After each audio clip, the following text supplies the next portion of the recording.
Hello दोस्तों। बिस्तर पर बीमार पड़े सीताराम जी पत्नी आशा को आवाज़ लगाते हैं, सुनो परी, बेटे को उठा दो, आज उसका नौकरी के लिए इंटरव्यू है, कहीं लेट ना हो जाए। आशा परी को उठाने जाती है। परी अनमने मन से उठती है। परी उठकर मोबाइल उठाकर अपनी सहेली कंचन को फ़ोन लगाती है। कंचन, जल्दी तैयार हो जाओ, मैं 1 घंटे में आ रही हूँ, मेरा आज इंटरव्यू है।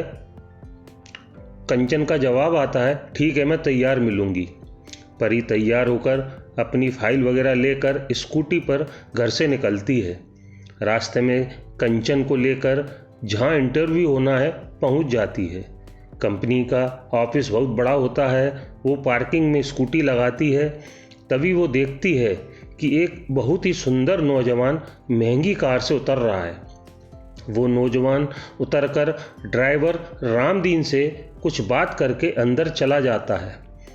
परी की नज़र ड्राइवर पर पड़ती है तो वो चौंक सी जाती है और वो कंचन को लेकर रामदीन के पास पहुंच जाती है। वो रामदीन से कहती है, कैसे हो रामदीन काका, अभी भी ड्राइवरी ही कर रहे हो?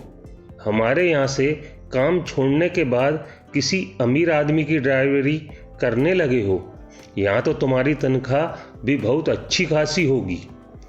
रामदीन परी को देखकर हाथ जोड़ता है, कहता है, कैसी हो परी बेटा? पिताजी कैसे हैं? मालकिन के क्या हाल हैं? मुझे तो नौकरी छोड़े 5 वर्ष बीते जा रहे हैं। इन वर्षों में मैं उन लोगों से मिलने ना जा सका, मैं इसका क्षमा प्रार्थी हूँ। यह सुनकर परी कंचन की ओर विमुख होकर कहती है, कंचन, ये रामदीन काका ने हमारे यहाँ 10 वर्ष नौकरी की।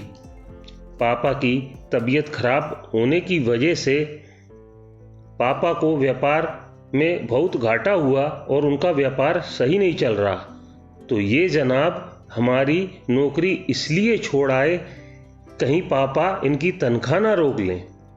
यह सुनकर रामदीन दोनों हाथ जोड़कर कहता है, परी बेटा, आप मेरे पर गलत इल्ज़ाम लगा रही हो।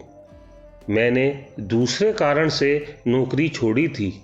मुझे तो तुम्हारे द्वारा पता चल रहा है कि साहब की तबीयत खराब है, तुम मुझे अपना पता दो, मैं आज ही उनसे मिलने जाऊंगा। परी अनमने मन से एवं मन में थोड़ा गुस्सा लिए पता दे देती है।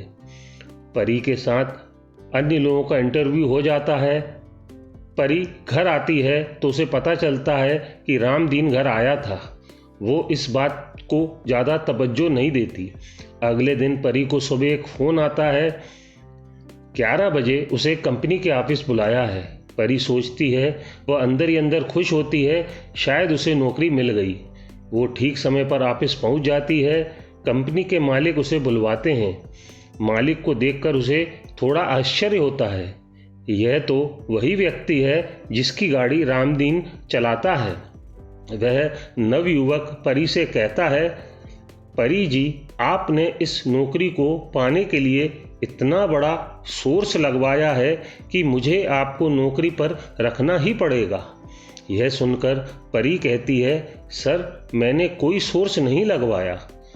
तब वह युवक कहता है, रात को मैं ये सब फाइलें घर ले गया तो पिताजी ने कहीं आपकी फाइल देख ली होगी और उन्होंने मुझसे आपको नौकरी देने को कहा है। आप कल से ज्वाइन कर सकती हैं। यह सुनकर परी कहती है, सर, क्या मैं आपके पिताजी के बारे में कुछ जान सकती हूँ? तब नवयुवक कहता है, मेरे पिताजी का नाम रामदीन है। आज से 5 वर्ष पहले मैंने उनसे नौकरी छुड़वा दी थी। कल मेरा ड्राइवर नहीं आया था तो पिताजी मुझे छोड़ने आए थे। यह सुनकर परी को अंदर ही अंदर बहुत आत्मग्लानि महसूस होती है। वो अपने नए मालिक का घर का पता पूछकर उनके घर पहुंचती है और रामदीन के पैरों में गिरकर माफ़ी मांगती है। तब रामदीन कहते हैं, बेटे, बेवजह किसी पर शक नहीं करना चाहिए। मैंने आपके पापा का नमक खाया है। उनके यहाँ नौकरी करके ही मैंने अपने बेटे को पढ़ाया लिखाया है। मैं ये सब नहीं भूल सकता हूँ। अब तुम कंपनी में ईमानदारी से काम करो और कहीं कोई परेशानी हो तो मुझे बताना। दोस्तों, कैसी लगी ये छोटी कहानी? अच्छी लगी हो तो प्लीज़ लाइक, शेयर एवं सब्सक्राइब जरूर करें। Thank you.